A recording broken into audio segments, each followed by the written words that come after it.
Hello, good morning guys. તો આજે પડી ગઈ છે શનિવારની સવાર અને જો આપણે ઉઠી ગયા છીએ અને હજી અડધી ઊંઘમાં જ છીએ, પણ ગળું આપણું ખરાબ થઈ ગયું છે અને હાલત ટાઈટ થઈ ગઈ છે. અહીંયા તો બધા ઊંઘ્યા છે ત્યાં સુધી આપણે ફટાફટ રેડી થઈને અમારા ઘરે જો ઓર્ડર હતો પૂરીનો, એટલા માટે અમે પૂરીઓ બનાવવા લાગ્યા હતા સવારમાં 6 વાગે. અને આજે અમારી ક્યારુને 4 મંથ કમ્પ્લીટ થઈ ગયા. એનું ડેકોરેશન મેં કર્યું હતું અને એનું ફોટોશૂટ કર્યું હતું.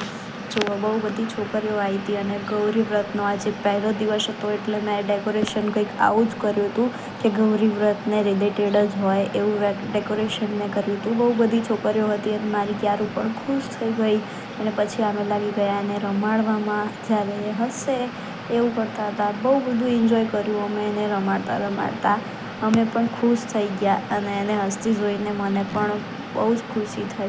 અને પછી એને ઊંઘાડી દીધી. મેં ઘરનું ફટાફટ બધું કામ કરી દીધું, બધું પલંગને બધું સરખું કરી દીધું.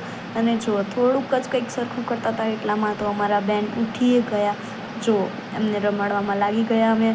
અને પછી મેં કીધું હવે એનો થોડીક વાર હાળી કરાવી દઉં ક્યાંક તો પછી મારા સાસુ સસરાને કોઈને રમાડવા આપું ત્યાં સુધી હું સરખું કરી દઉં.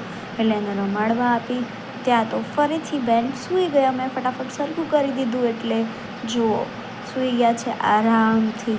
હવે અમારે સાંજ પડી ગઈ છે એટલે અમારે આજે અંકુટ છે હનુમાન દાદાનો, એટલે બેન બા ઉઠી ગયા છે અને અમે ગયા હતા મંદિરે અંકુટ પતાવી.